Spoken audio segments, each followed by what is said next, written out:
Thank you. So most, you don't even need buttons these days. Next thing they'll be coming out. Thank you, Jeremy. All good. Yep. Okay, everyone.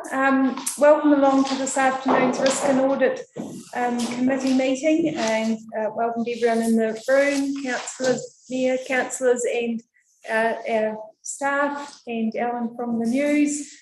And online we have Ned, Councillor O'Keefe, Councillors Nayland and Webb.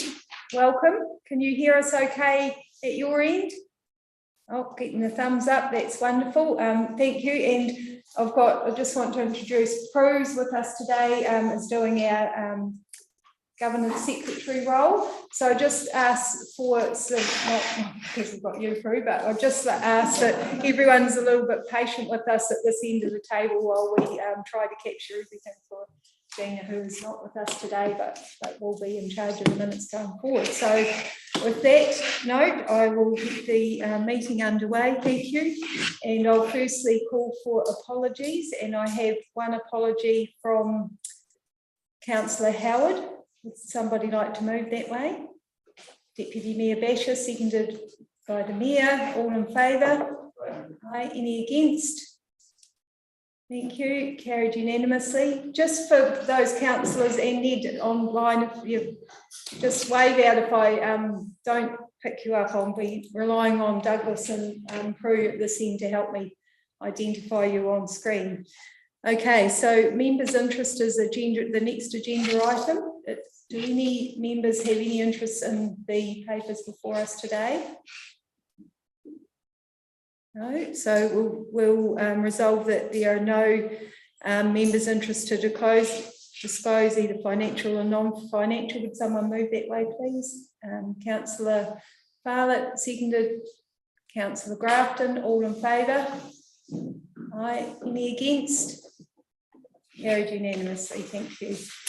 Okay, now we're going to move on. We're getting all that. Sorry, my zipping through. Yep. All good. Thank you. Moving on now to agenda item number 3, which is the confirmation of the minutes from the 14th of June Risk and Audit Committee meeting. I'm going to take those as read and ask if there are any amendments to those minutes.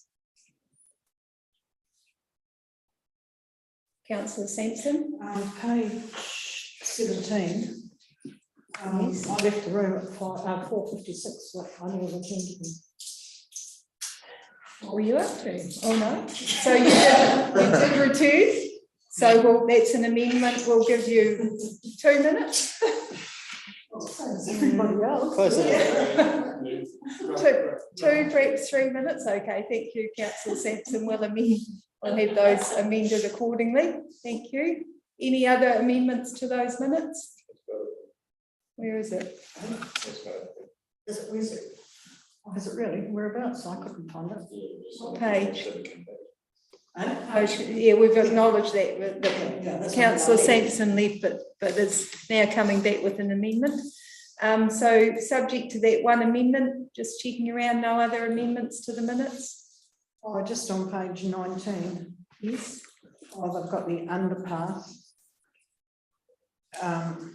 Is it underpass or underpass? Oh, so that's in the public excluded section. Oh, beg your pardon, yeah. We'll deal with that in the public excluded, Councillor Sampson, if that's okay. I have to just note that down. Yep, I got it. Got that, thank you. Okay, so based on that, sorry, just going backwards.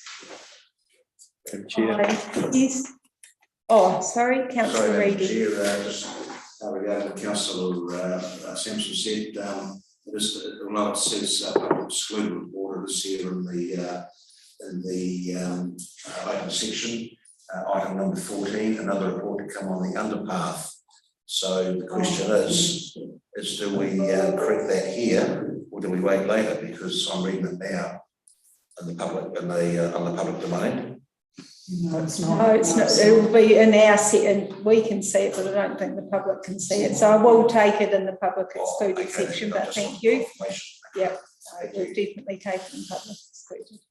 Okay, so based on that, just going back, I have the recommendation that the Risk and Audit Committee receive and confirm the minutes of the meeting of the 14th of June. Could somebody move that way? Thank you, Councillor Weston, seconded.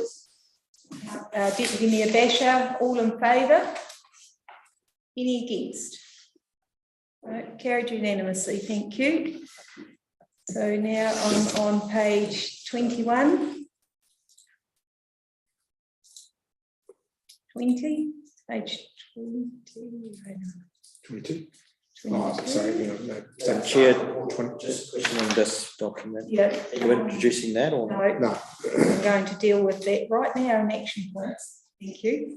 Okay, so now we have the action point list, and I'll just run through these one by one. And first of all, we have action point 205, which is the Punakaiki lease.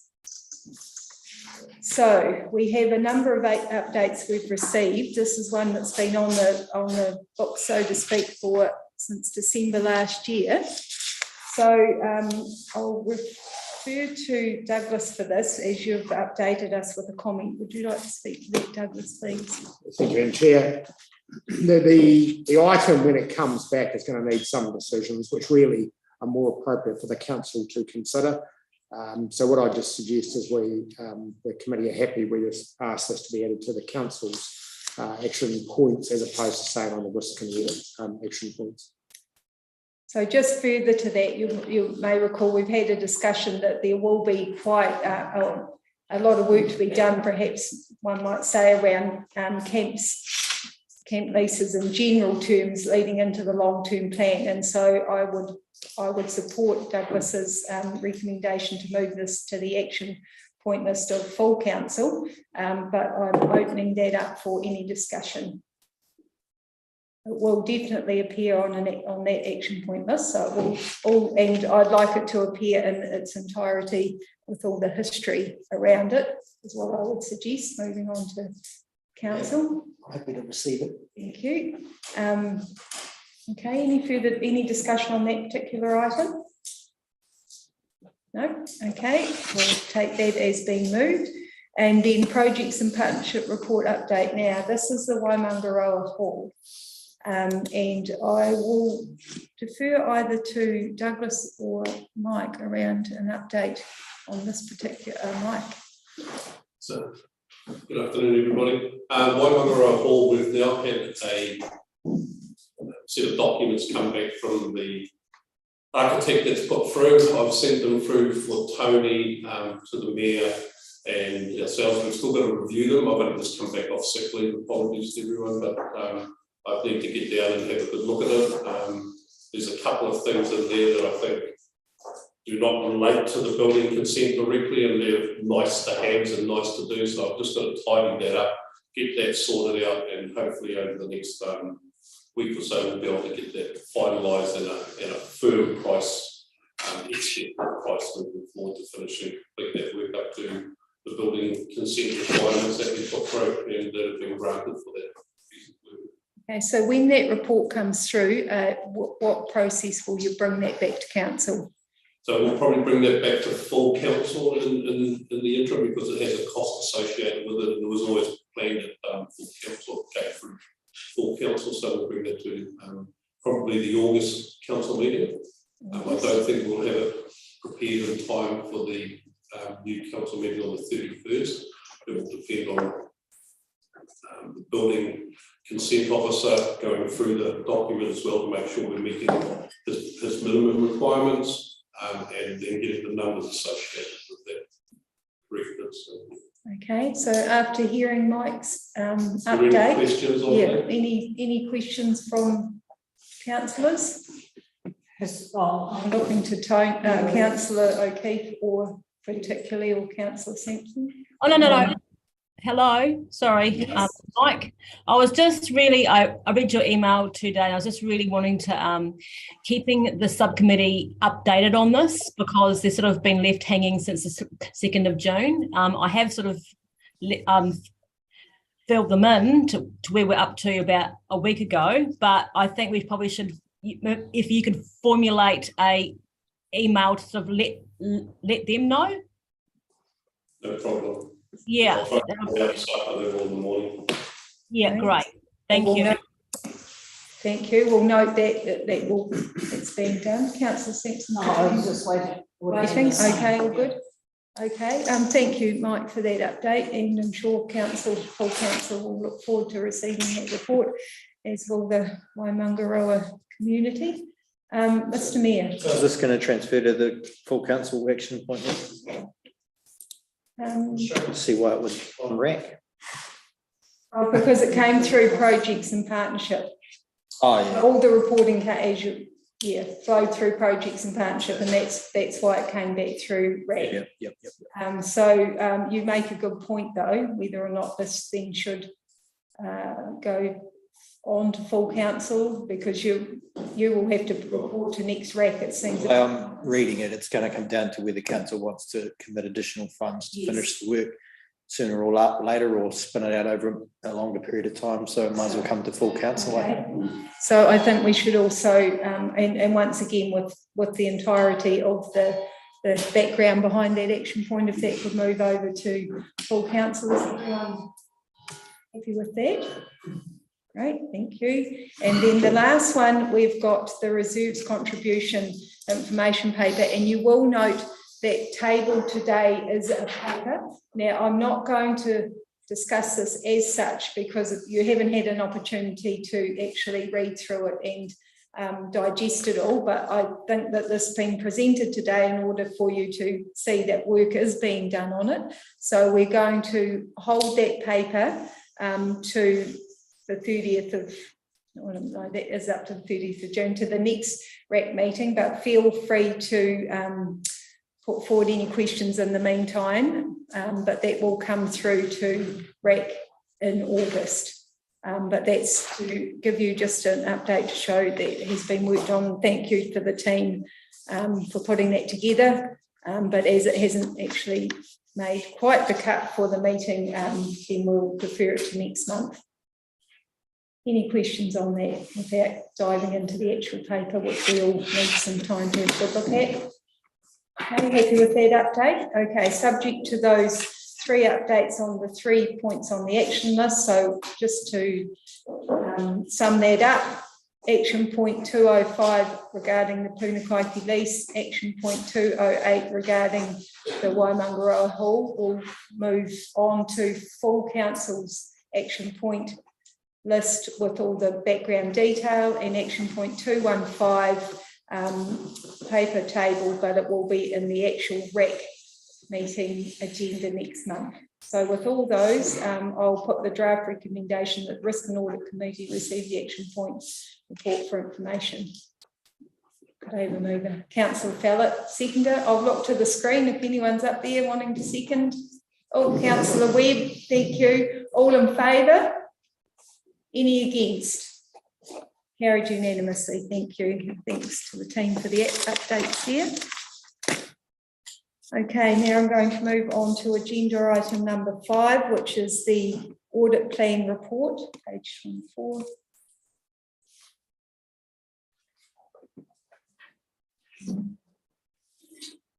Okay, so this is quite a detailed report, so just leading into that with a bit of an intro. So this is the audit plan report received from Ernst & Young, which sets out how they're going to go about the audit plan, the audit for the 30th year ended the 30th of June. And I'm sure that you have all read it. It is quite a detailed document. Just to give a wee bit of a highlight around it, or a very brief synopsis.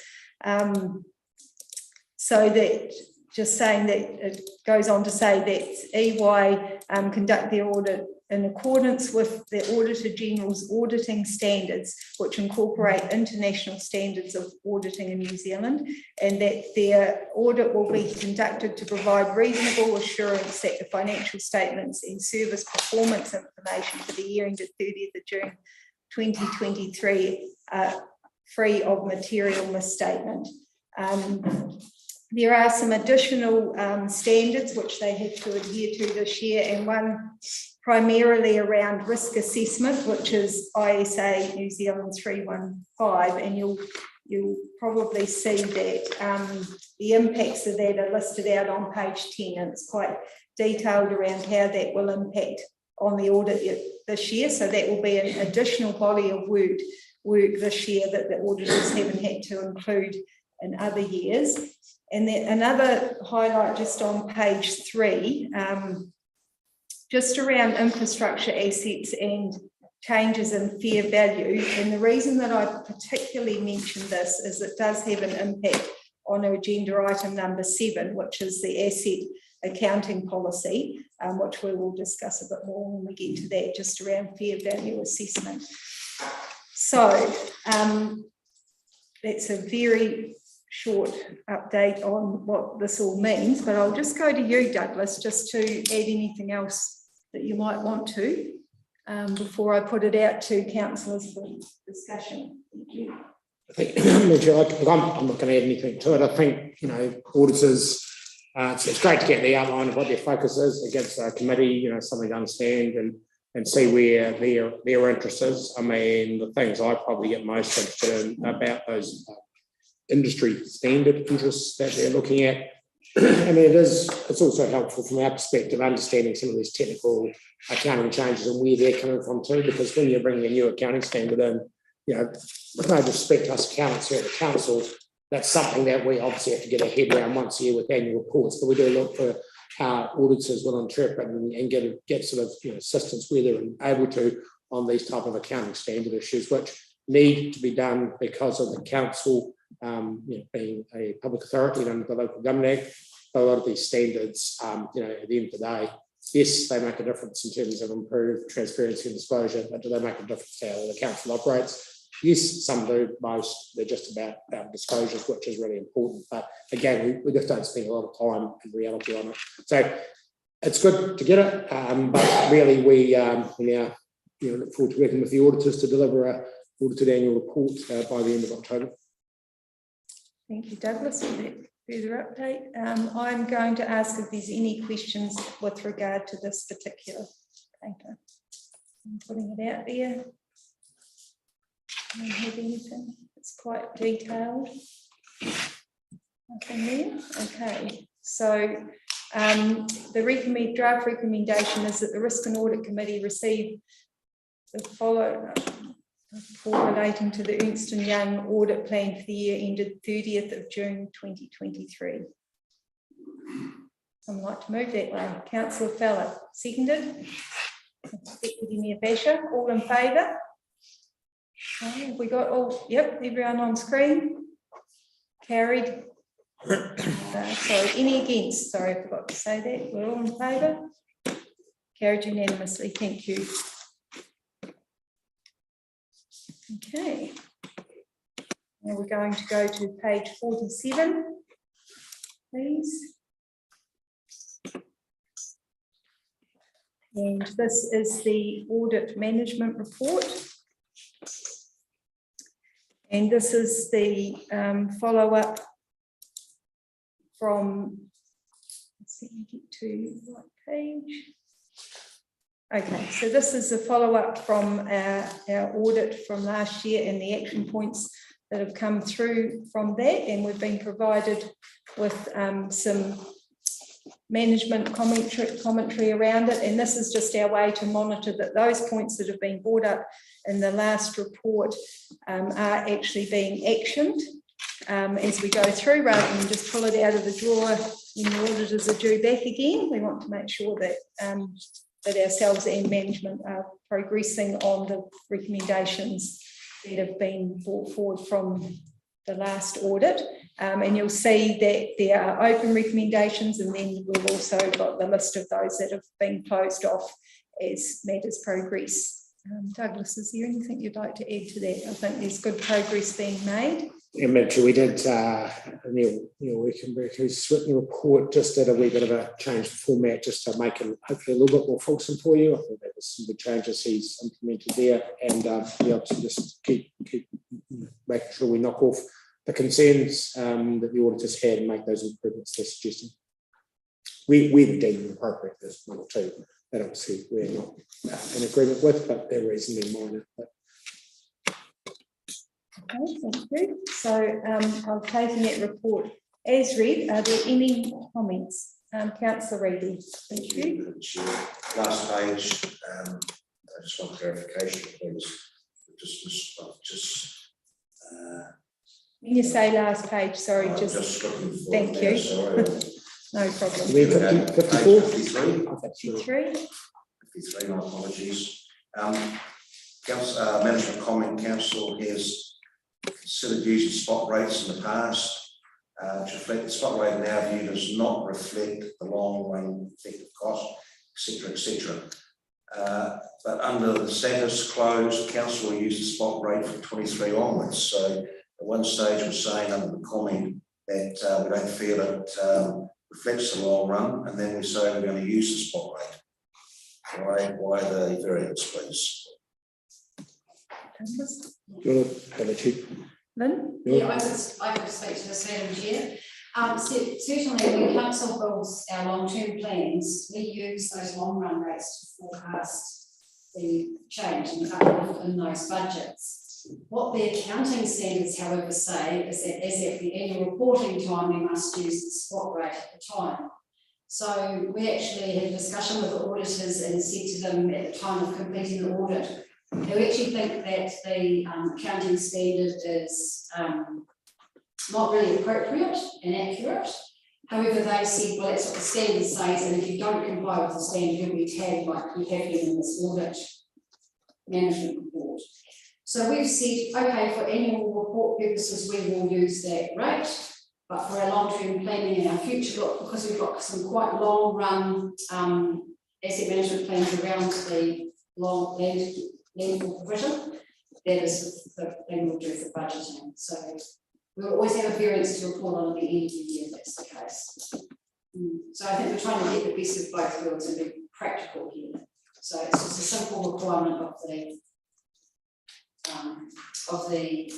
financial reporting standards that we're trying to. And when you discuss this with the auditors, have they come back with a view on that?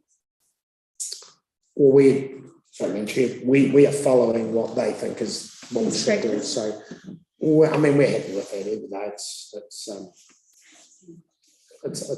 we see it as a philosophical thing, but we're not going to die on the ditch. And we'll seek the auditor's advice. They see more landfill provisions than we do. So we're happy with that. Councillor Reedy, anything Thank you, further on Madam that? Chair. I know that the long-term plan is audited, but I don't have it here at the moment. And I can't recall now when it's audited whether or not the auditors refer to the county standards. I just can't remember.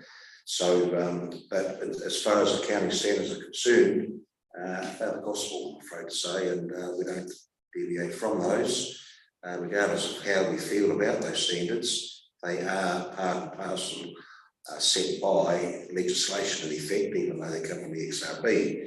Now, as I say, we talked about, Lynn mentioned about the long-term plan. I believe I just need to look and check to make sure that when it's audited, what are the under what standards is the audit taken, please? I don't expect you to read all that off the top of your head, but is that something we can? No, Madam Chair, Council already has the right answer, which is the accounting standards are what you use for long-term plan as well.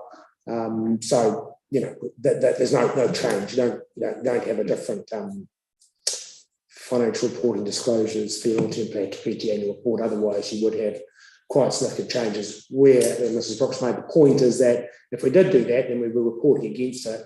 There's no need to report against an issue like this.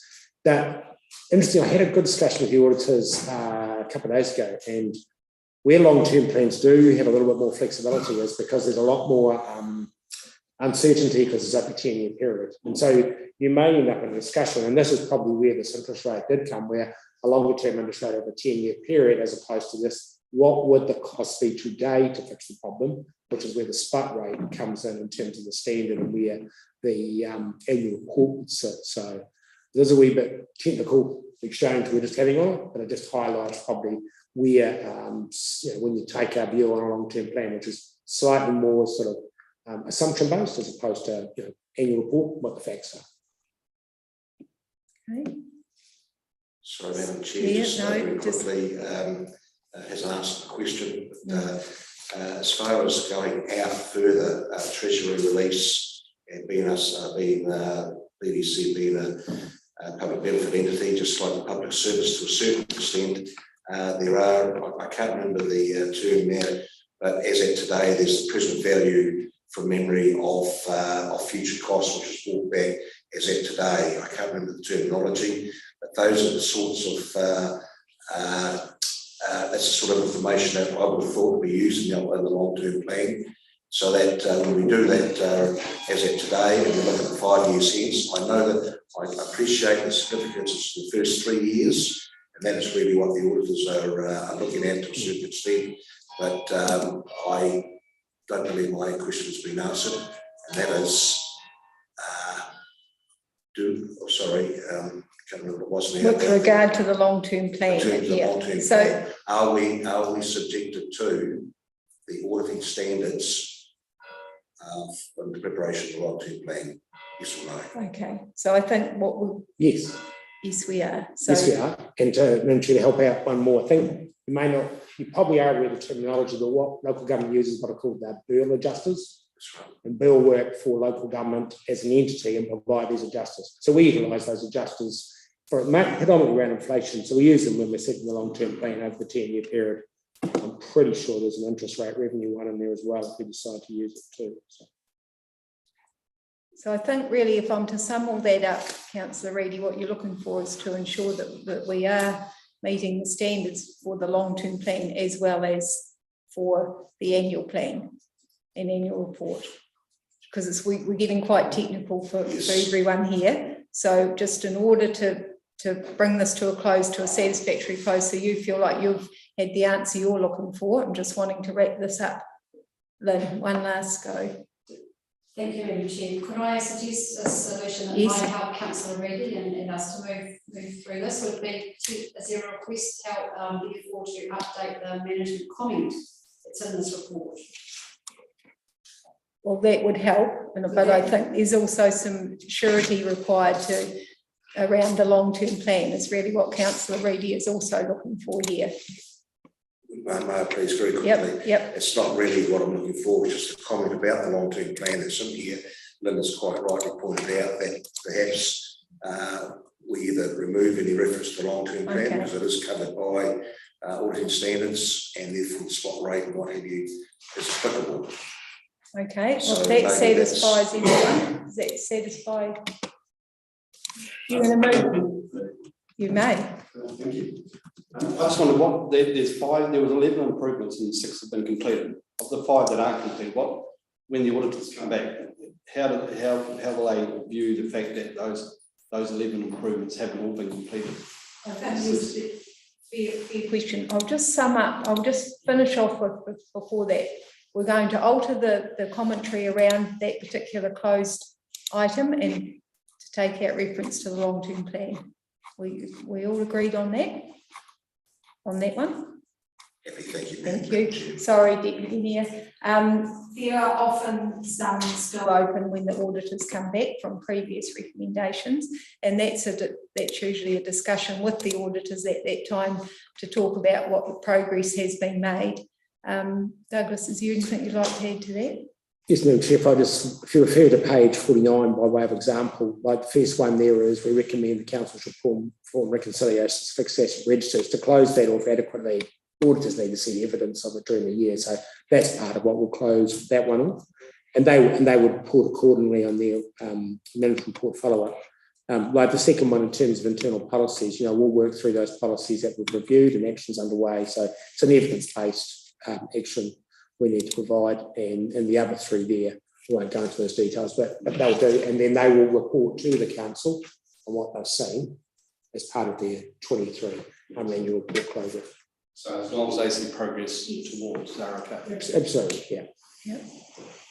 Any other questions? Anyone on the screen? No? Okay. I'm going to put the recommendation that the Risk and Audit Committee receive the report on the audit, report to the council on the audit of the Buller District Council and Group for the year ended 30th of June 2022 for information. Move that way. Mr. Mayor, seconded. Councillor Fallon, all in favour? Any against? Thank you, carried unanimously. Great, okay, now I'm going to go to page 55, please, councillors. And this is proposal to adopt an asset accounting policy. It's here. So this has come through to risk and audit. The actual policy will need to be adopted by full council, and so the idea of bringing this through to risk and audit is really around timing, and to give councillors the opportunity to have a look at it in its draft form and provide some feedback for the final draft to go through to full council for adoption. And as I said, in the audit plan that was given to us by EY, they do talk about fair value, which is around this very much around this policy. So it is a timing matter. So it is not for us to adopt at risk and audit, but rather to provide feedback back to the staff so that they can bring in any comments from councillors or any changes that council feel are relevant. So with that in mind, I'll just, Douglas, do you have anything further to add? Or Lynn, I see you wrote the paper. Madam Chair, I'll just make first comment. Mrs. Brooks can follow on. You put your finger on it. This is quite an important issue to understand what our fair value of our assets might have moved since 30 June 2022. So this is the type of thing we have to be mindful of, and because if we left it to August to start thinking about this issue, it's almost too late to deal with the matter.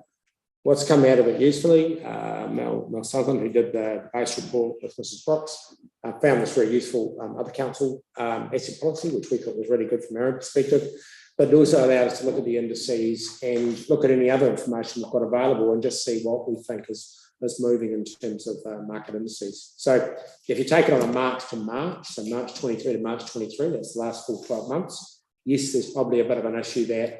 We might breach this 10%, which is seen as being sort of a material change. But if you go June 22 to March 23, you start to see the indices pulling back a bit. So from a revaluation process, we would be expecting that once the June 23 information is available, which is early August, we won't need to do a revaluation in 23 of the council assets, but we'll need to look really carefully about June 24. So we'll know better when we get there. I'll just get Mrs. Brooks to talk about the policy itself again. And I suppose we've listened carefully. I would like to thank our staff to comments about assets, and Councillor Reddy, you've been very useful in your commentary about some matters. So we're trying to give some better definition to assist the organisation there, which is where this policy comes into play. So, Mrs. Brooks. Thank you. This is, as you say, this paper and the policy that supports it here is just for discussion to try and understand if there's anything further that we could work on and develop and bring back to council. We've looked at the last valuation. There's a lot of work in evaluation, and the paper explains further on that the last valuation cost was somewhere in the order of 160k plus. So we're trying to be sensible and make savings and practical, and also be understanding about the implications of valuing assets. So we last did a revaluation, if you recall, in the period 30th of June 2022 financials. So we only just really completed that exercise. And as Mr. Marsh has explained, the issue around the timing of getting the new CPI adjusters or the indices coming out to us doesn't suit us well, because we need to adopt our annual report by the 30th, for the end of October, and therefore if we were to decide too late that there was a revaluation required, we'd have this timing delay where there's a lot of trouble. So we're trying to actually preempt and look ahead. How can we be practical and bring forward a policy which actually supports how much that needs to change before we make the revaluation as a definite requirement. We don't want to do it for the sake of it. We don't want to be doing it every single year if we don't need to. So our policy currently says that we will do a revaluation if there's a material change, but we don't actually say what that is. So this is council report understanding what material change is. And our policy also says we will do a revaluation every 3 years at a minimum. So that's locked in. So I don't know if there's anything more I could add, or I'll have you to help with questions, Madam Chair. Oh, that's very good, thank you. So what I am going to do firstly, even though we've had quite an explanation around it, I am actually going to put the first motion, because this will, and I've slightly revised it. It's about, so I'm proposing that the first resolution is that we receive the report on proposed asset accounting policy for discussion and feedback. And I'm going to move that way and look for a seconder before I open it up for discussion, which seems a weird way of doing it, but I just think because there has been a bit of talk about whether in fact this should even be discussed at this level. So I'm going to put that out there first. So I'm looking for a seconder. Councillor Nayland, all in favour? Aye, any against? Okay, oh well, that went well, thank you. So now I'm going to open it up. I know that was strange, I just wanted to satisfy myself.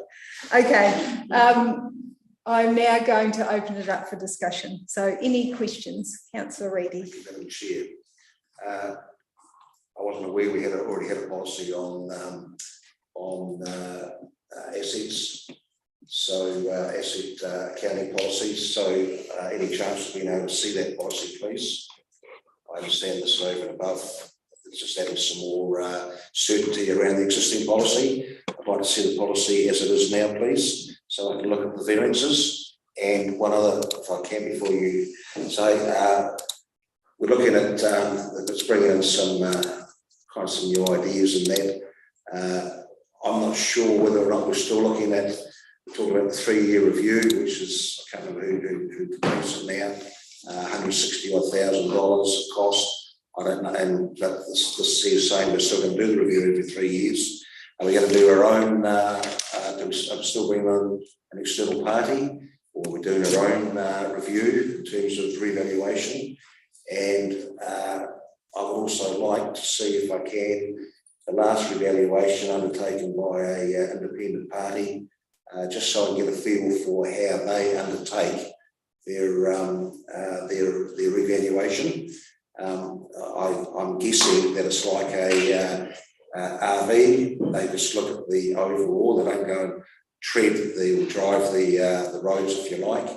They get a feel for what's been happening around the country and the like. I'm still, Councillor Sampson asked at one meeting, were the slips, for example, where the roads gave away in the Karamea Highway. I know there's talk about unrecognising an asset. I'm not sure if, and we were assured that was taken into account during that last review, independent review. I'm just not sure how that was accounted for in the books, but it's just things that I'd like to be able to tick off, please. That's all. Okay, I'm just requesting that information. That's good feedback. This is what we're here for. So we're looking for the previous policy. Now, is that in the actual notes, or is it not in here? But you know, is it a generic policy, or is it? I can actually, I believe we've written it into the report. However, it's actually a small amount, a few lines in our accounting policies. It's published in long-term and annual plans, and also in the annual report. So at the tail end of that, I can find that for you and send it. Maybe Madam Chair, if it's on, I think Councillor is referring to page 56 right at the top. And just to clarify, what Mrs. Brooks said is they're referring to accounting policies. Yeah. Now, accounting policies don't go into the type of detail that we'd like to see this asset accounting policy be used for. So our guidance has been more about good practice, I suppose, as opposed to our own definitive policy, which just gives more clarity to us. So. You've explained that, but you've also said, Lynn, you can actually highlight out and send out the actual relevant part of that in the accounts. That okay, so that was one we've got. Now, Councillor Reedy asked the question, around will we still be required to do an external review on fair value every 3 years? Yeah, correct. We just do it. That's the standard cycle for accounting practices and for valuation practice. So yeah, done every 3 years. This is discussions about those intermediary years and what we need to consider there and whether fair value is still being reflected. Okay, so his question went on to ask that would be done externally, correct? Yeah. Although doing it internally has some attraction because it's got a lower value, the issue is you have to give confidence to the auditors and ultimately the community that your values, that your assets are correctly valued. So it does need to be done by an external provider. Okay, and the final one was copy of the last external review that was done. Yeah, we can provide a copy of the BIC evaluation, which is what you want to see. Okay. So yeah, that's fine. They were the three things, Councillor. So do you want to, because that's infrastructure assets, do you want to see that, what we call the real property and buildings to get it done at the same time by QV? Can I, through the chair, I don't need to know about the QV, just what the independent consultants. Yeah. Here. Just so clear, Councillor, really, we're talking about, so QV do the rating valuation, we're not talking about that. QV also value our property and land as well, independently, as BIC do our infrastructure. But what I'll do is I'll provide it to you. And Yeah, then you've got it, yes. Through the chair, thank you. Yeah, Thank you. All good. We've covered off all your Yes. requests, so that's good to get that now, so that we can so you've got that time to digest and go through it before it comes to full council. So that's the idea of getting it here today. That's great. Councillor Weston. Thanks, Madam Chair. Just I see it in the policy, I think it's got the next insurance review date is 31 October. Is that every year, or is it just for this policy, or? Yes. And Madam Chair, all our insurance expires at 31 October, so all our policies, some need the assets valued as you do with material damage for these two categories, our buildings and our infrastructure. Okay. Just checking on how often that you would review once this policy comes through. This is just a bit of housekeeping, but it says on page 63 that the next review, that's if this one goes through, obviously, would be in June 2028. Is that what you'd be looking to do, or would you look again at this 3-yearly cycle as well? Madam Chair, this is the review of this specific policy, yes, not the actual 3-yearly valuation process. Yep. So, yep, no, 2028. Okay, We'll put that's fine. fine. Put them both 5 years. Okay, good. Appreciate the work that's been done around this policy, which just does provide, will provide when it's adopted, that extra guidance around the valuation. So thank you for that. Any further questions? Happy to move to. Mr. Mayor. So Mr. Mayor, now I've just made a slight amendment. Would you bear with me? Because I just wanted it to be very clear what we're doing here. Number 2, request staff to report back to the RAC on the relevant June 2023 movements in relevant inflation indexes in August 23 to full council for further consideration of the policy.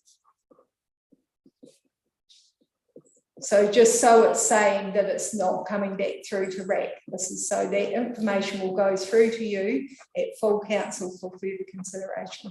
Was this not a RAC policy?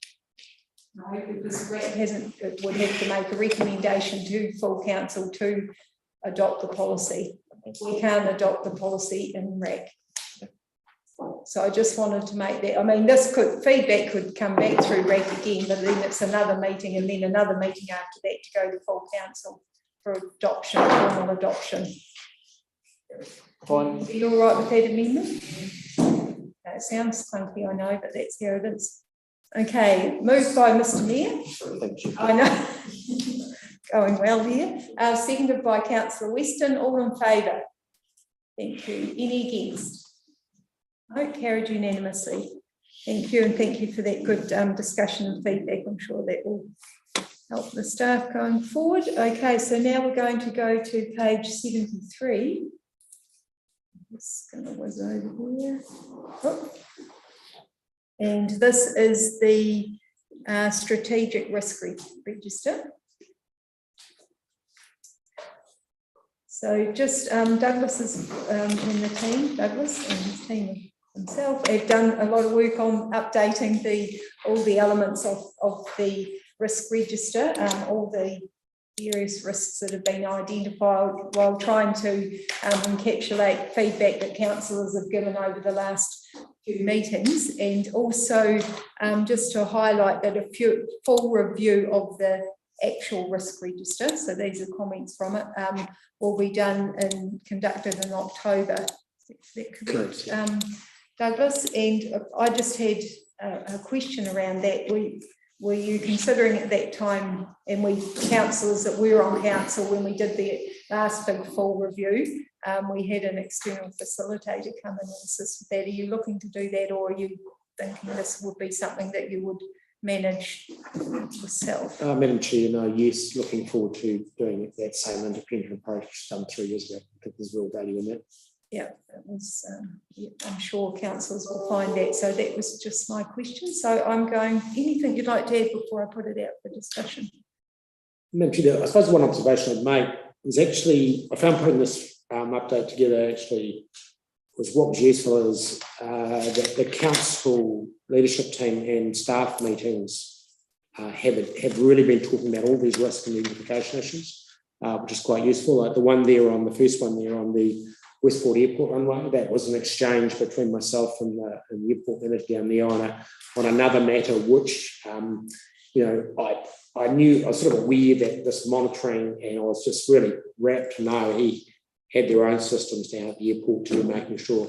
Yes, it's been a bit time delayed. There's been a bit of change in staffing down there, so it's great when you see staff are actually picking up these risks and making sure they're part of the monitoring and that so forth. So yeah, I just said to the management team, it was probably, I've done this 3 times now, and this was by far the easiest. So risk is being discussed. You know, it's an ongoing process. Thank you for that. Any questions out there from members? Councillor Reedy. Madam Chair, item number 2, in terms of the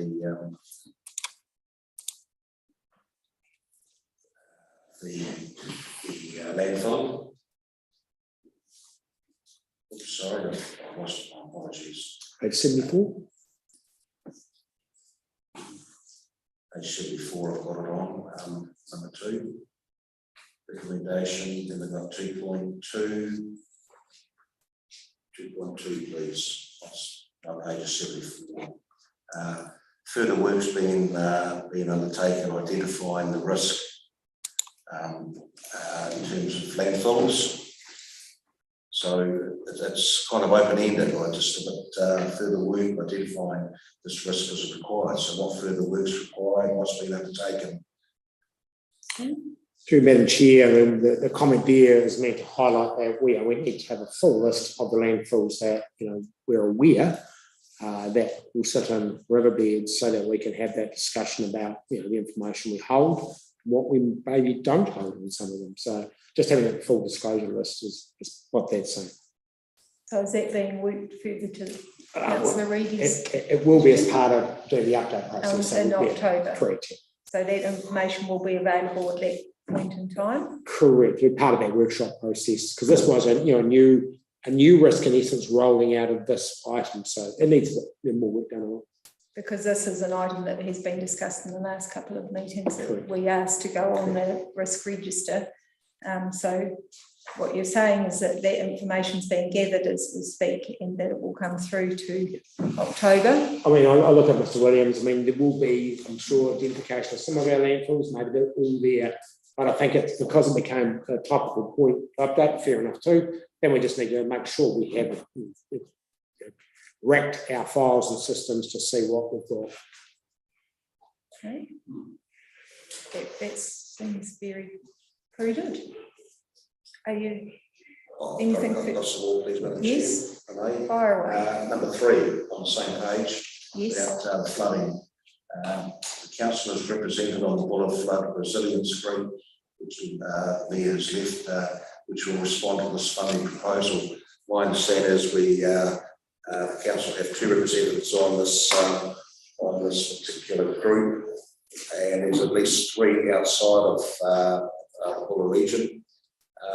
The representation to me seems rather one-sided, given that we are the, if you like, the main beneficiaries, the main people who have been affected by this, and yet we have very minimal, I would call it, representation for very sorry, Samir, talking about something. So, yeah, it's prudent you've come back into the room, Mr. Mayor. If I may, just regarding just the council representative on the Buller Flood Resilience Group, and just raising the point that I believe there's 5 on the group, of which there's 2 from BDC, the rest are outside, are external, 2, if you like, to the Buller, and given that it affects us and the ratepayer very, very significantly, I just feel that the representation is fairly one-sided. I'd just like to raise that matter, that's all. Okay, is there any comment you'd like to make, Mr. Mayor, because you've been, I mean, it's a bit difficult. It's been a balance between what DIA were comfortable with, what regional council were comfortable with in terms of their representation, and so it was again that committee tries to work with consensus rather than a vote, but it was agreed that mayor and deputy mayor and chair and deputy chair were the elected representation on that group, matched with representation from DIA. So I think the important thing is that the steering group is not intended to be a decision-making body. So it is a sort of a recommendatory group. So the actual governance decisions are intended to sit with the relevant councils. There may be a little bit of agility around how that has to work because of timing of 2 different councils meetings, and there may be things that come that have to be kind of decided on emails or whatever between the steering group, but things that of materiality I anticipate, or certainly my understanding is they will come back through the relevant councils, or be coming the other way, ideally from the relevant council as a final ascension through the steering group to DIA to release the funding. okay. Thank you for that explanation. And one more, please. Yes, you Number may. 6, information management, which seems to have been a hit on life for various reasons. I note that there is a report to come to the next progress report. Okay. But I'm just concerned about quotes being obtained and so on and so forth. There seems to me to be additional costs coming through. When in the long-term plan, I know I've raised this before, 200,000 was set aside for the next 10 years for operational costs. It's definitely in there, so I'm just not unsure why we aren't progressing this a lot faster than what has happened thus far. I appreciate that there's quite a few documents to be undertaken. That's been sent across to Christchurch for digitising. At one stage, under your watch, Madam Chair, when this was first mooted, there was talk about having our own person here and we digitise ourselves. So we've got an employment here. For whatever reason, that changed and moved to Christchurch, and it just now seems to be a never-ending tunnel. I haven't seen any light yet. Just an observation at the moment, please, Madam Okay, Chair. and I think we'll get a further update, as it says here, on a report on the 30th of June. And that report will be coming back through risk and audit. So we'll get a better understanding, Councillor Reedy, of exactly where things are. And I'm sure that most everyone shares your frustration somewhat about the speed of it, but I think that it's a bit of a capacity issue as well at the moment, and other things have taken precedence over those impending years. But we'll look forward to receiving that report on the 30th, up to the 30th of June. Anything else in that? Anything else from anyone? Anyone on screen? I hope yeah, no, we've lost Councillor Webb for a moment. Must be making a cup of tea. Right, okay, so nothing further in this report. Okay, so the recommendation is that the Risk and Audit Committee note the updates received for the Strategic Risk Register as at July 2023. So have someone move that way. Thank you, Councillor Reedy. Seconded. Councillor Fallett, all in favour? Aye. Any against? Carried unanimously. Thank you. Chair, Yes. Thank you, you. Yeah. will you humour me for an adjournment, maybe for I certainly will. So, 10 minutes?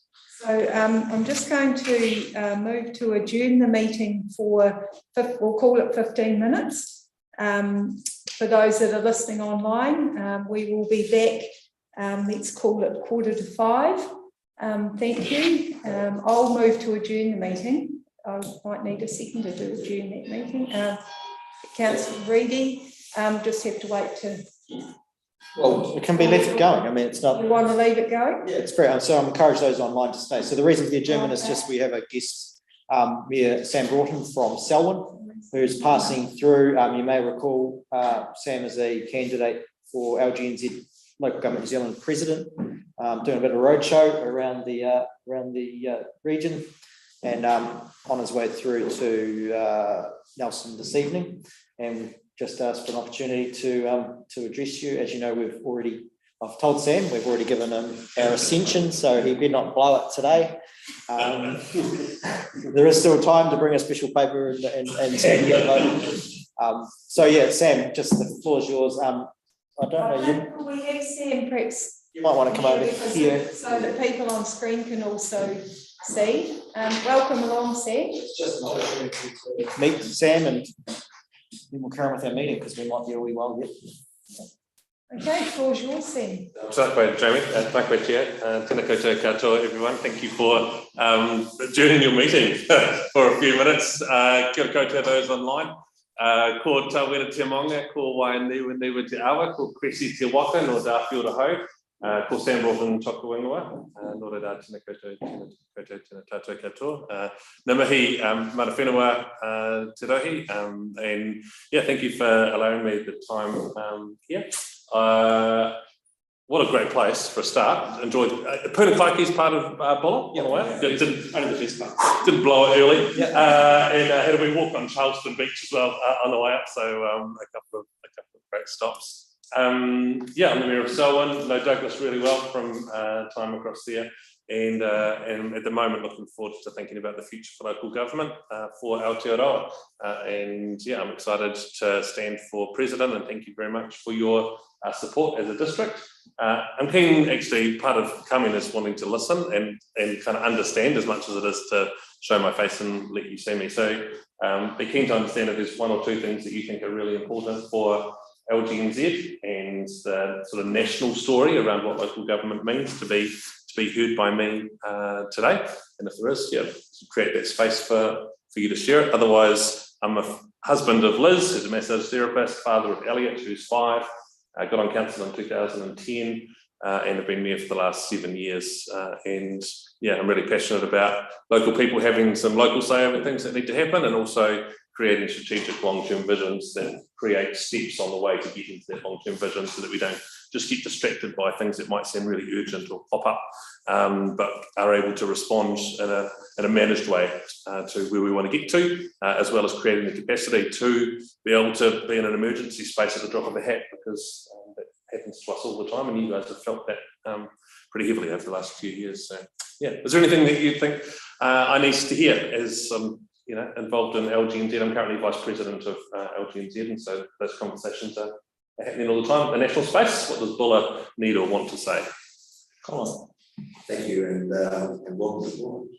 My name's Colin, and just just in terms of, I wish you all the best as well for your endeavours there. The LGNZ, there's been a lot of negatives going around in terms of what LGNZ really stands for, and is it basically a part of central government, so I've heard it said, or are they here to represent us around the table here in this instance here, and ultimately the ratepayer. So what's your take on that, please?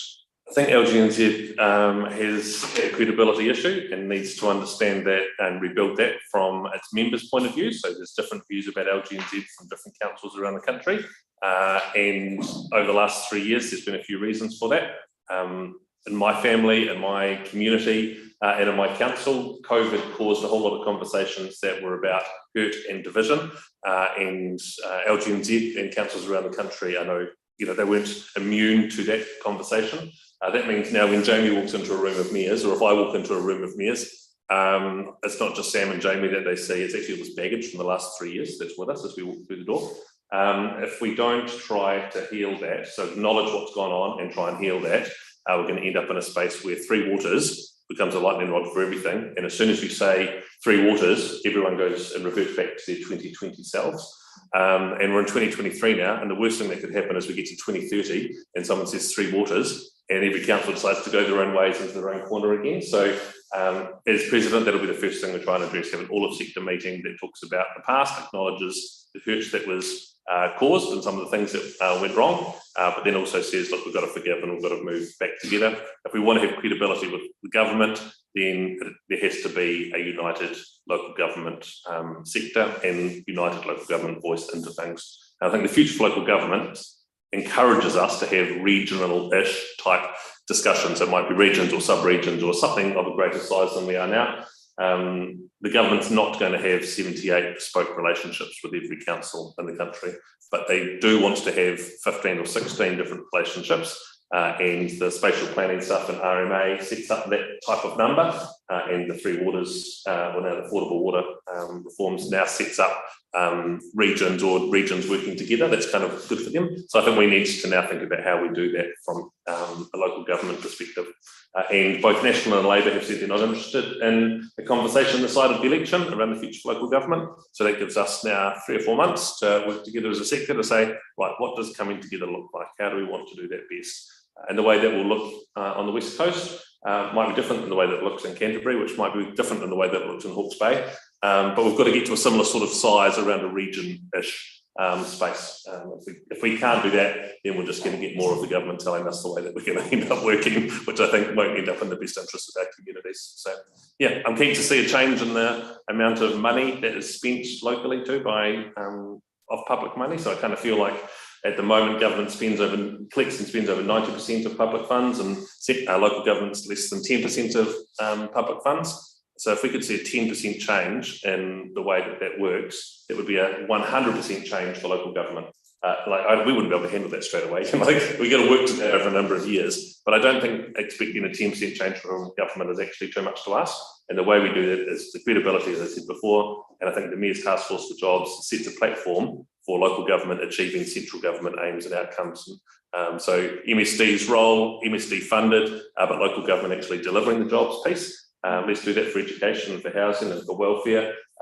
Bits of this, we don't take it all over, but we do a bit locally that actually adds to what we're able to achieve. And it means the money's more effective because we know our people, we know the relationships, and we build on volunteers within our communities, and we build on the community groups that already exist. So, yeah, I was a youth worker before I got on council, and believe in young people and believe in communities doing really good things for themselves. So, yeah, sorry, does that answer? That was a long answer to your question, but yeah. No, I appreciate that, and let's get all of this. Yep. Thank you. Any other questions? I'll lead you back to your meeting. Thank you very much for that. I've got a, oh, it does. Flowing out of that, you spoke about a room full of beers. Yes. What do you call it? A mess. Is it a gag? Oh, no. Yeah, gag. That's a good one. Yeah. Yeah. Anyway, thanks, Sam. Thank you. Thank you. Thank you very much. Douglas? Thank you, Sam. Safe travels to see you. Yeah, thank you. Good stuff. Don't forget to pay the tolls and leave, mate. I'll just, Well, we can better than that. Thanks for that $5 Pastor. yeah, Sam's about to take on Will with the Australian as well. yeah, thank you. Good luck with that.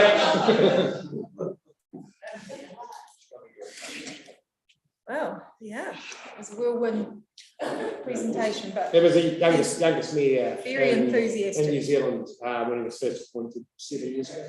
Yeah, Yeah, right. good young guy making a real difference. Yeah, obviously, he speaks very well, has that enthusiasm, so. Thanks, mate. I think that's. Yeah, no, that's. Wait around. And look. Don't hit me. Sorry, I was probably creating. Asked me about any of the other votes, but he was definitely one of them. There's a long list. So if no one else, if someone else turns up, we say the same. Okay, so we're back sooner than we said. Oh, now we've got Tony and. Again, Everyone's back. everyone's here, just crack on if you want.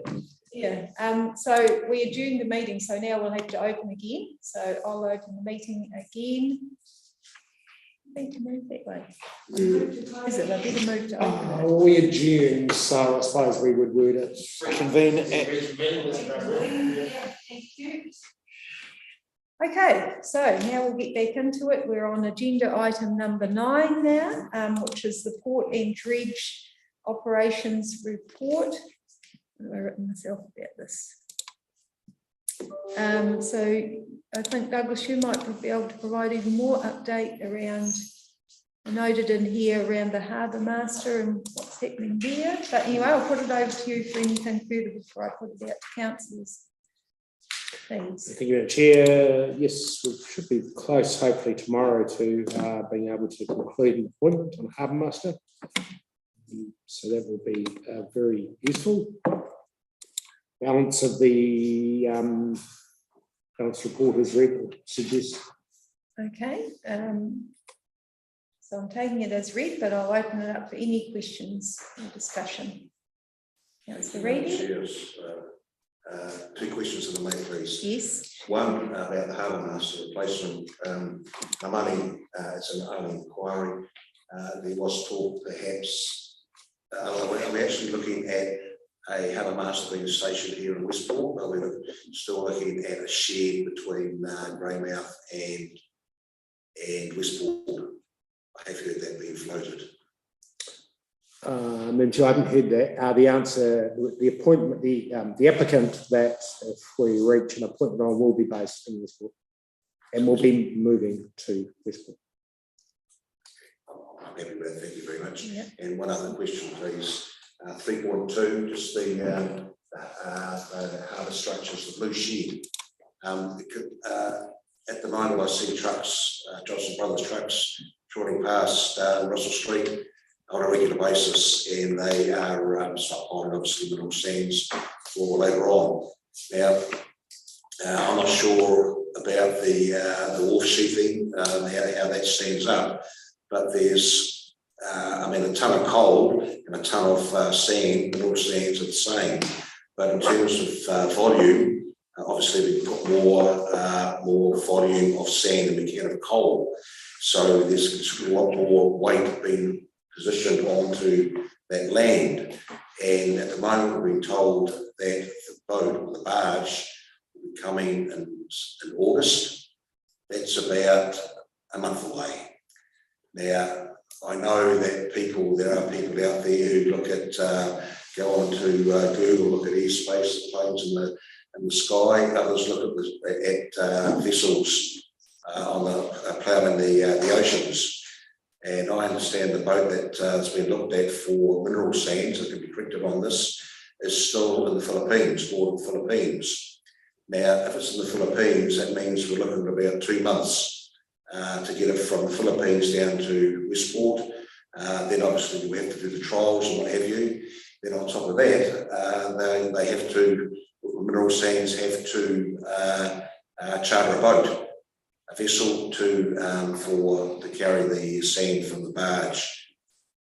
From the Buller Bay. So the question I've got really is that we're stockpiling a ton of heavy mineral sand in that blue shed. And I'm concerned about the, over the years gone by that we've been doing this, and there's considerable amount of weight, and whether or not there is a potential risk to the ratepayer if something should go awry. That's all I'm asking. Okay. Douglas, that's a big question. Have you got? Yeah, so I'm not, I think the delivery they talk about early September, not early August. They've got, mineral sands have got quite a few hurdles to jump over, and they're aware of those. My last discussion with mineral sands was about 3 or 4 weeks ago down on the site. They're very mindful of that weight issue and concern. One of their just practical challenges was that the sand, how they can get the sand to actually as much in there, because they can't get it heaped up as much as maybe they could get coal heaped up. And so that's, I suppose, part of what will mitigate the weight issue. But they can only put 6,000 cubic metres, I think, on the barge. So they're a bit limited in terms of what they can barge out anyway at any one time. So, but I know their representative did comment that they are watching carefully that weight issue, because sort of accepting that, yes, the concern of damage, and then we'd look at our licence arrangement with Bathurst, Buller or Coal Limited, I think we have that arrangement with, and then there's this sub-licence that goes to Western Mineral Sands. We would look at that for relief if there was an issue. I think the key point to note is, the sand is the sand, and if it did, for whatever reason, come out the bottom, it disappears. So they're very mindful that a valuable product of theirs they don't want to see lost just by saying overweight issue in that area. So I'm sort of comfortable that they're looking seriously at that matter. They understand that they've got to manage that risk. So. Okay, so I mean, if the council would like me to follow up further, identified risk then that is. I mean, let's be clear here. It's we don't actually, the Buller District Council don't own the blue shed. We own the land which the blue shed sits on, and we have a licence arrangement with Buller Coal Limited, which is owned by Bathurst, for that shed being on our land. And then, and as under the licence, they ask us to give them an ability to sub-license to Western Mineral Sands, which we have given because it's reasonable. So, there are both parties having to look at mitigating and understanding the concern that Councillor Reedy has stated there. So to sum that up then, it'll be interesting to know if something did occur, who has the liability? Yeah, so based on, now if we're talking about a number of entities. So can I suggest then that the best way forward would be that you ask staff to report back on how the licence with Coal Limited, I'll get the name right, would manage any loss like that, and then give you the comfort on that, comfort or not on that risk concern. So there's that element, and then the monitoring of it. Yep, we can add that to it as well. Yep, both of those. Thank you, Madam Chair. Yep. Thank you for raising that. So I suppose another question to that, is there anything anywhere to say what a maximum tonnage is allowed on that site? Let's look at the license. Just so we're clear on it, a lease is where you lease the physical land, a license is where someone's got something on top of your land, and therefore you're giving them a right to occupy the land. That's why that terminology exists. So let's check and see whether there's detail in the license. Let's add that to it. Okay, that's an action point then, please, if Thank you you. can bring that back to this committee. Councillor Sampson. Just a couple of things. 3.2 again, the key agreement of the lease for Kiwi Rail is by the BDC, because I understood at one stage it was the mineral sands that were going for the lease of the rail, Kiwi Rail, rather than the council. So council have got that lease at the moment from Kiwi Rail, have we? And we're subleasing it. So, Madam Chair, there's a number of things at play here. First off is the land that Western Mineral Sands leased from Kiwi Rail is where the gates are down by the Kawatiri Wholesale Wharf, and then they have leased all that land that goes up to the start of the blue shed. They being Western Mineral Sands or the entity Wharf Key Road, they lease that, that's right. What we're talking about here is the land underneath, and I'll just call it the Crane Wharf, so that's the one that goes from well downstream from the Karatiri Wholesome Wharf. So that wharf that goes all the way up to the nose where the harbour master's office, and then comes back into sort of halfway towards where Kelly's are. So all that council wharf sits on a combination of Kiwi Rail land or riverbed and council-owned land. I think there's a wee bit which might be Crown land. So that's the lease that we're talking about tidying up. And to help it furthermore is that Western Mineral Sands then look to lease the wharf down there from the council to offload the sands at that point. Some of their sands will come off the Wholesome Wharf, but the reason they want the wharf, which is where part of this discussion is, obviously they're coming out of the blue shed and it's most effective to use the conveyors and whatever they have to load off there. So there's a weave of stuff to look at for council next meeting. And the second question was that the minerals had a lease holiday. When was that due to start? I thought it would have started by now. 2 years. 2 years. I think it's April 24. So it's April 24. It seems to be corrected, and I'll call it like that. But it's, Yeah. So it's about to next year. It was from when they signed. Might be July 24 because the original lease was July 22 from memory. Can you I can please do it. update councillors on that? Thank you. Okay, any other questions on this report?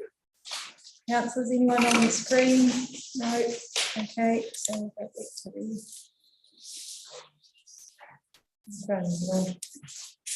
going in the wrong direction. That's not helpful, is it? Okay, so the resolution resolved that the Risk and Audit Committee received this report for information. So I'll move that way. Deputy Mayor Basher, seconded.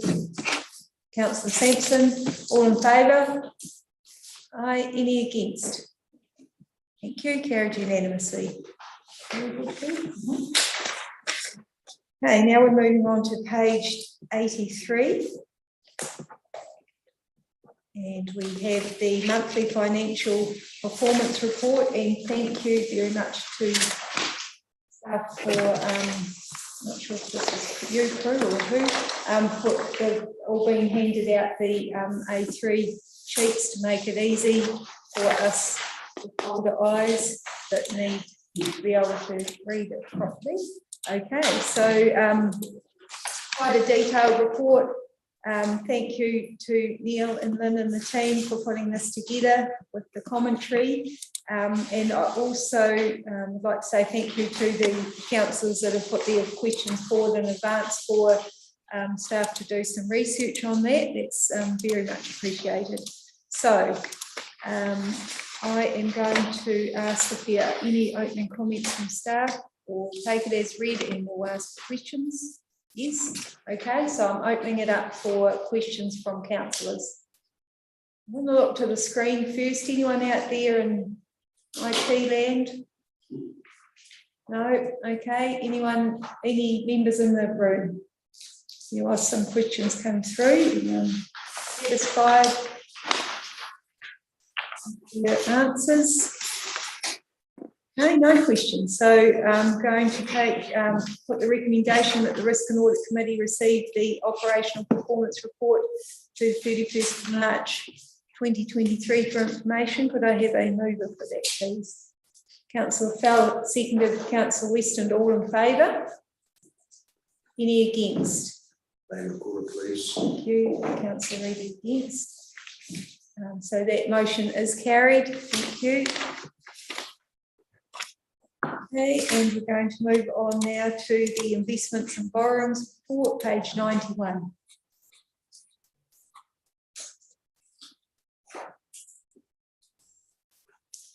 Okay, so this report details all of council's investments and the borrowings as at the 31st of May.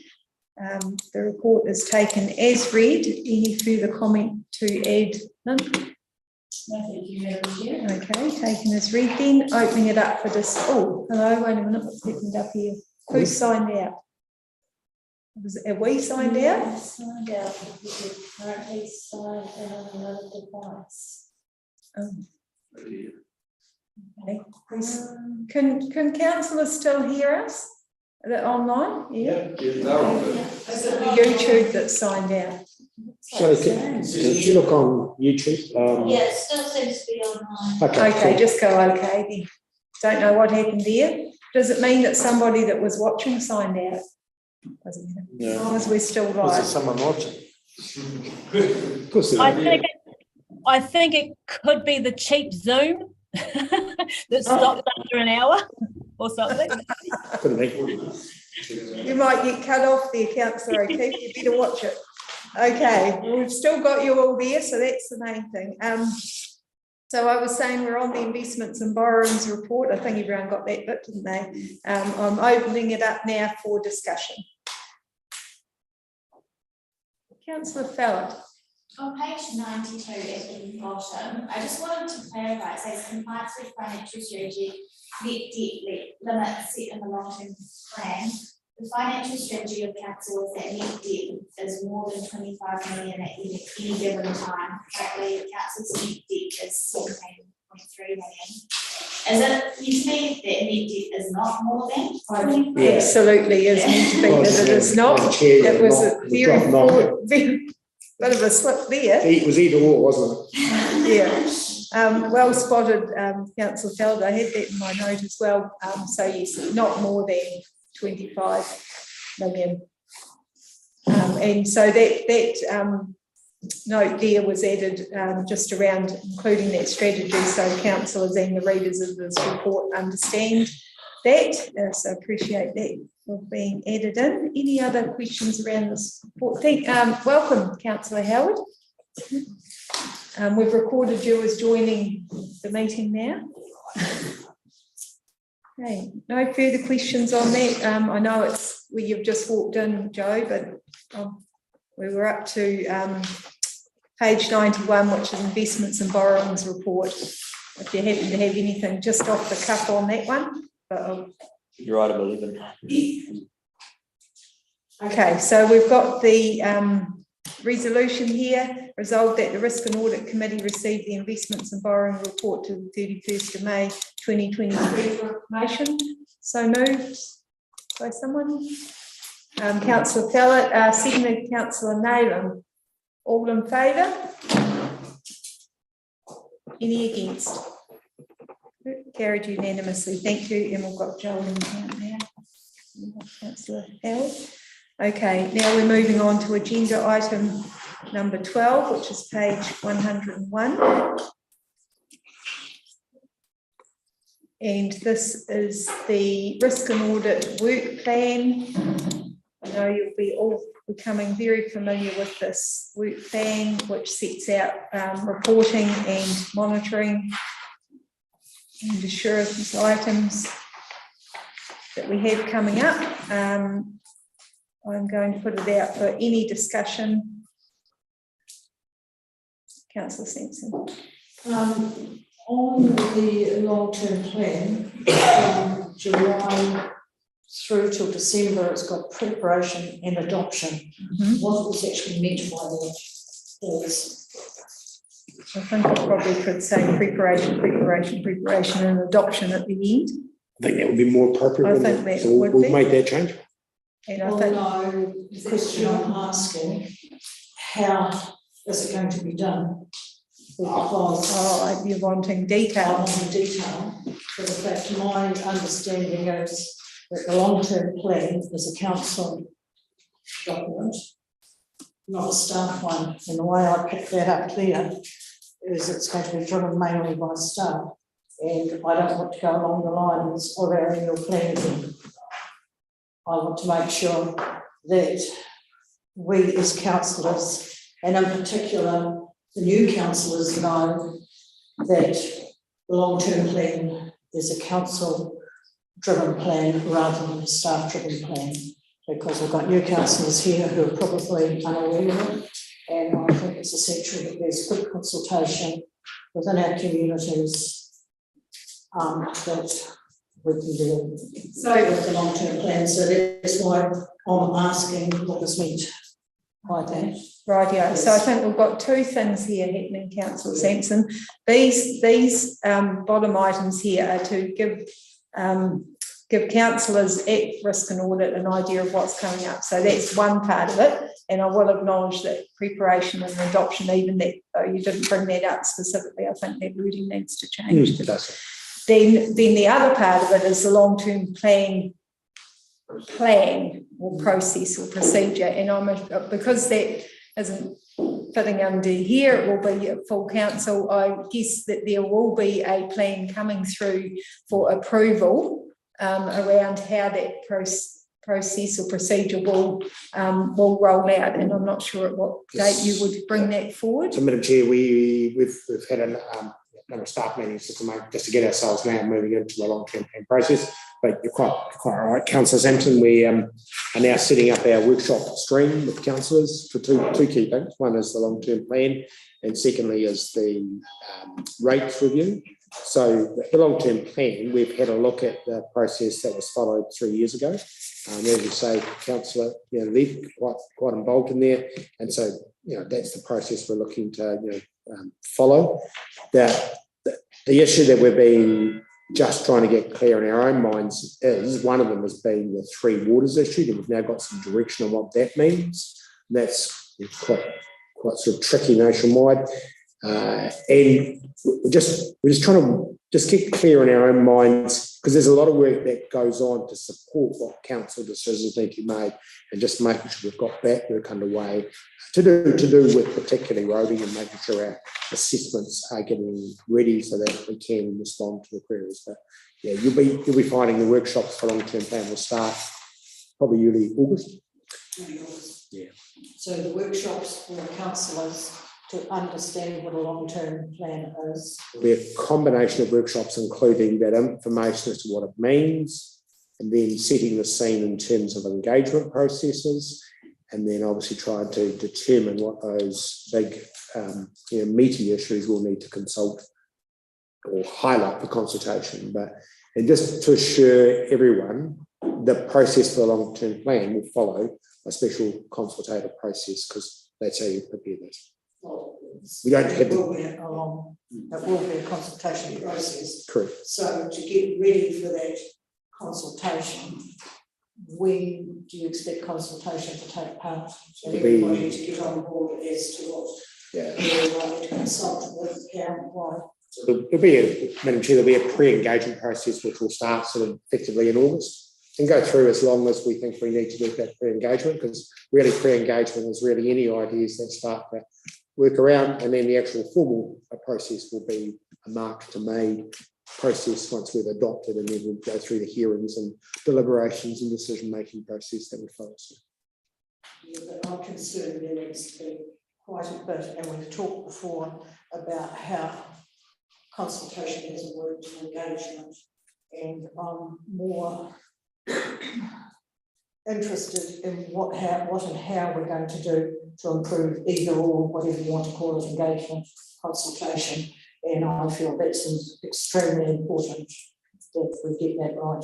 And just okay, so just to recap on that, then I think that could you just reiterate again what date a plan, and this is outside of risk and audit, but just for councillors here and online, just a plan, I'm assuming, is coming through, just to reiterate, to full council, which will set out what the procedural process is for the long-term plan. And at that point, those issues brought up by Councillor Sampson can be addressed, or I would imagine would be discussed, to make sure that they fit into the procedural plan for getting to the end result of the long-term plan. Correct. And I think picking up, because there were some valid concerns raised by a number of councillors for the annual plan process, which were minuted in the meeting of the 28th of June, which is part of our review. And you're right, we just need to try and find out how we get more people involved in the process, and whether it's going out and having those direct meetings and calls and cafes or whatever it is, that's the type of stuff that we need to land on and then do. So that'll be one of the first things you're looking at when you have your first workshop is the style of how you want to consult. Mr. Mayor. So I think certainly you referred to it, and it was obviously pre your time, but the last long-term plan, I think, was certainly quite a lot of feedback that was quite well done in terms of community working groups, and as when I think Lisa Gregory led that work. And that's what I'm. She was out doing it. So I think, to my understanding, that will be getting dusted off, and we'll be looking at a version along those lines as that sort of pre-engagement to start feeding that kind of broader community information in quite early in the process. That's what I'd like to see. That's my understanding.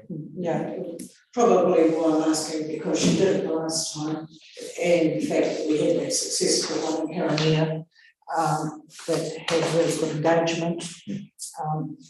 I'd like to see, well, now I know that can happen, to have that much engagement, I would like to see that in the whole district rather than one area.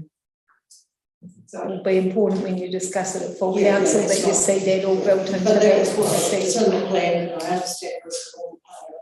Yeah, I think it's appropriate to look up here. Yeah, Lynn was.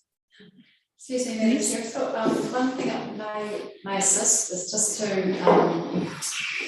all of the staff who have been meeting since adoption of the NEP started straight away on the long-term plan, and so in the past, I believe you've seen paper which actually sets out the long-term plan or the long-term planning path.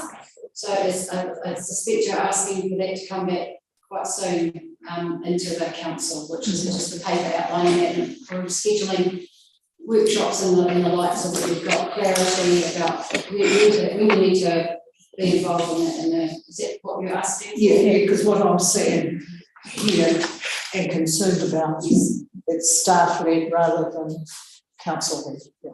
And could I please just clarify one item which is in the work plan as well? Yes, you may.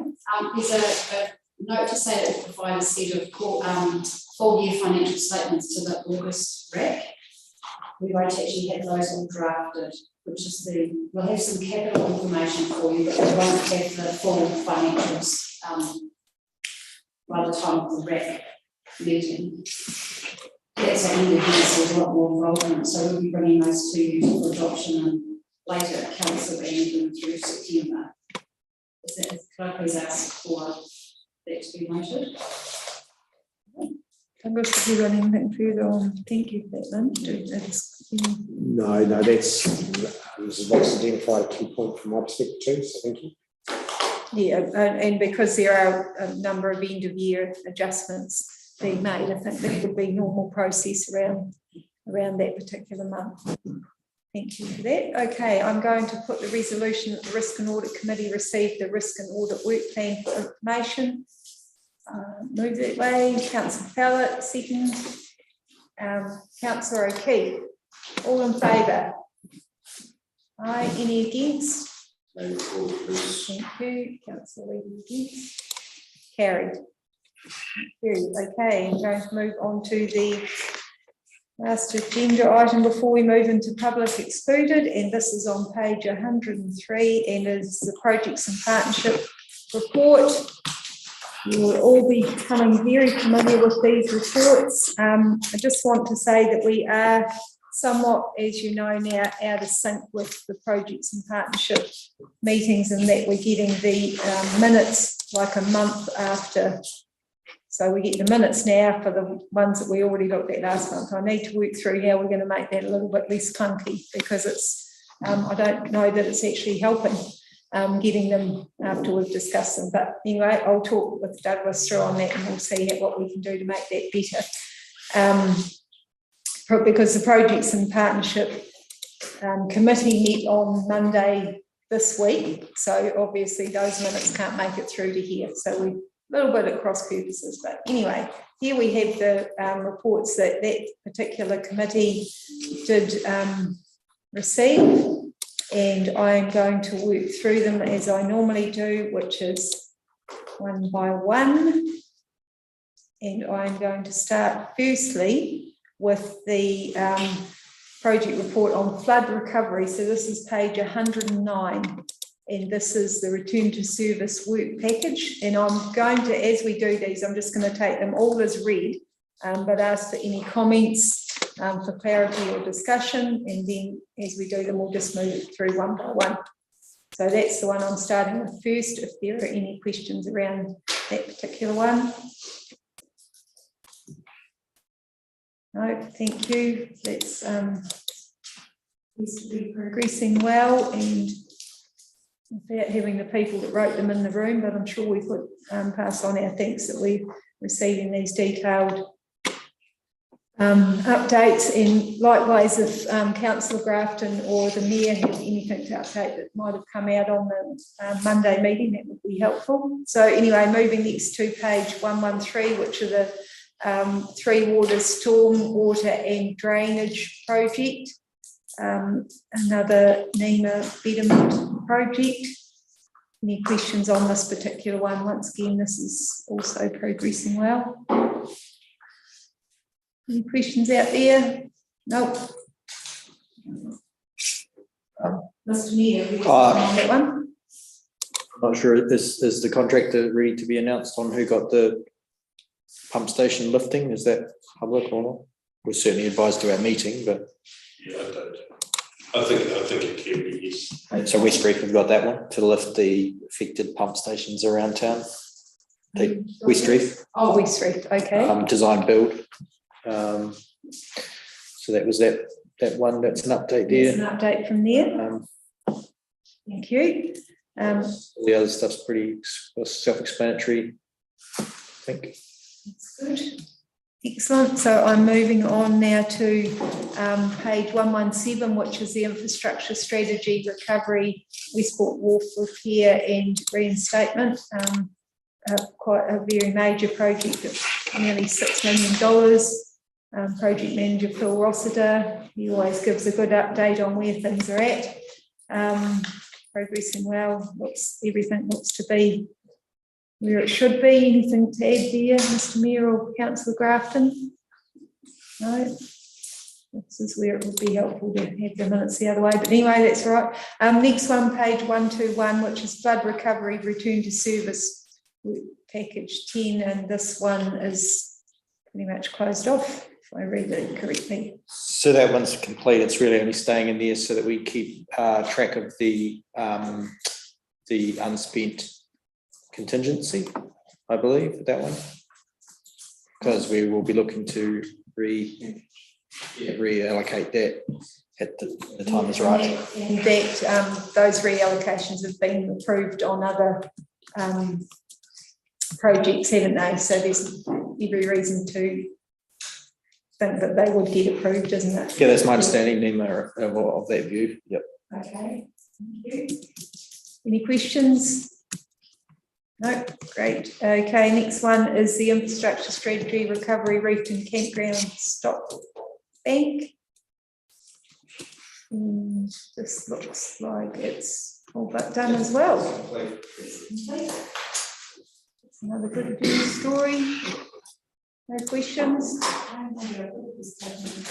Okay, next one is Westport Waste Recovery, Reefton Historic Landfill. So that's the more substantial rock wall that they're building in around the old landfill in Reefton. I understand that project is largely done, certainly well through it, if not. It's largely complete. Okay. Councillor Fallon. I just had a question about that. Obviously the total budget is 1,322,000, but there's a contribution from NEMA and BDC. What happens if it's under budget? If it's under budget, BDC will get all that. We're able to use all of NEMA's funding, but if we come under, that will be reimbursed. We won't be spending that extra money out of BDC funds. Even if the money saved on the NEMA portion? It's saved over the whole project. Right. Okay. So our contribution that we came to council for, got resolution for, was to make sure that we could complete the whole piece of work. At the moment, we've been able to have extra rock in that, and we may come, we're hoping to come even, which would be really good. But if there is any savings through that, that will be reflected back to BDC. be a good news story. Okay, next one is the Better Off Funding Project. So this is this package of quite a number of projects listed here, and in total they come to 3,500,000. So are there any questions on any of these particular projects? Anything for clarification? Councillor Reedy, thank you. Thank you, Madam Chair. I've already recorded an email Yes. how I feel at the moment, and I'll leave that for now. Thank you. Okay, sure. No problem. Any other questions in this report? A number, as I say, 9 projects which have been managed through this process. Okay, so that's covered all of them off. I'm just going to whiz back to the start of it, page 103. Can I just raise one? Yes, you may, Councillor Howard. Just the explanation around the climate change adaptation, just for other councils' information. We've got transfer budget to University of Christchurch. So can you just explain why that's happening and what your role is? Who can give me an answer on that? What page are you on, Councillor That's on Howard? page 133.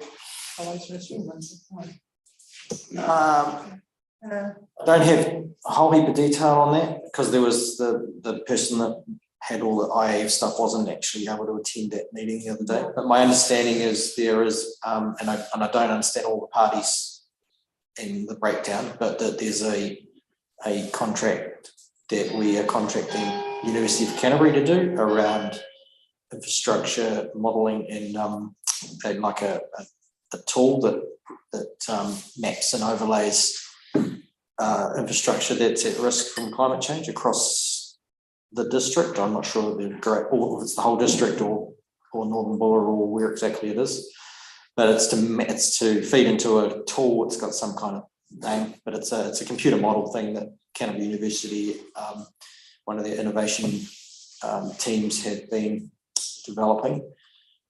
I think it basically overlays, like council infrastructure and I assume like NZTA infrastructure and the like against GIS mapping, and then overlays, known and unpredicted sea level rise and storm surge and what have you, and starts creating a bit of a heat map of where, infrastructure might need to be invested in or retreated from or fortified or whatever. And so that, I think that's a way of delivering that climate change work rather than council doing it in-house. Is that might be a... So that's in co-funding, but I think the university had to take the lead. As they able to invest our program ahead of schedule. So I think this is co-funding a much larger project, and on the back of that, the Canterbury University team were able to tap into some kind of innovation funding or something that they have access to. So it's kind of a nice little sweet spot where we try and bring, use the science community and council and central government and climate change adaptation funding work to achieve some outcomes there. It's kind of what I know. I don't know the detail beyond that, but it's along those lines. So it's the work that was done, and I think some participated in with Dr. Tom Logan, who is a lecturer in hazard infrastructure, climate change affected structure, that kind of thing, and leads a team out of Canterbury Uni. So quite a good collaboration. I think he's done similar work in South Dunedin maybe, and maybe Canterbury, like New Brighton or something like that. So it's quite good to be tapping into that. Very good. So is there a time frame for that? I don't know on that at this stage. I couldn't answer that. It would be 12 months ago since they were over here having the interview. Yes. Yeah, so that was the work he was doing, but I think out of that has spurned, I think the university space is a bit the same as what we're dealing with. There's funding opportunities that crop up, and this has come up and they've seen it as an opportunity. Here's a little bespoke project we can apply to, and have had some success. That's my understanding along those lines. Well, that's good. Councillor Howard. I think now this is contract the university tied up is probably an opportune time to maybe have a an update prior to one of the council meetings around the climate education and just where we are. I believe it's scheduled to have a report brought to council at some stage. You've got something there? Okay, so there is an update coming. I would think you'll find all of these IAF projects will be fleshed out a bit more as they get a bit more developed and established in terms of this PIP reporting as well. Yeah, that'll be good. Okay, thank you for that, Mr. Mayor, and the questions. So no further questions. I'm going to put the resolution that the Risk and Audit Committee receive Projects and Partnership Update Report for information. I move it. Deputy Mayor Basher, seconder Councillor Howard, all in favour? Aye, any against? Thank you. Councillor Reid against. Motion carried. Okay. Right, now we're up to agenda item 14, and this is on page 137. And this is moving into public excluded. So we have two papers in public excluded. The details around reason for moving into public excluded are listed there. So I'm going to ask, put the resolution publicly excluded from the following parts of the proceedings of the meeting. Could I have someone move that way? Councillor Fowler, seconded Councillor Weston. All in favour? Aye. Any against? Discussion, please. Happy to have a discussion. Thank you, Madam Chair. I don't agree with the fact that the annual report follow-up issues with Ernst & Young. They do have a significant bearing for the ratepayer. The public should be aware of it. I believe there's other reasons why, and obviously I can't go into it, that has been put into public excluded, and but I disagree. But I can't go into detail because it's public excluded. Okay. Do I have anyone supporting that view? Anyone else wish to make a comment? Got to move on. Only that I think the meeting, my preference too is that the outcomes once discussed will become public. Yeah, so around that. Just have that discussion at the end of public excluded what will be released. I think there's a degree of commercial sensitivity here, but once that's been discussed and in a full and frank discussion around fee and so on, I think that definitely we'll be looking to release the outcome, but we're still really at this stage of these around negotiations as well. So I think that they're very much excluded, but acknowledging your views, Councillor Reedy. But the motion's there and seconded. We've got any further discussion? Okay, all in favour of moving into public excluded? Any against? Please. Yes, please. Thank you, Councillor Reedy, and thank you to all those out there on YouTube, the many of you watching. Thank you very much for coming along, and yes, we're going to and thank you, Alan, and Councillor Reedy has asked for leave from public excluded, so I'm granting that. Thank you. And now we will close the link, and we're going to have a 10-minute recess, please, and then we'll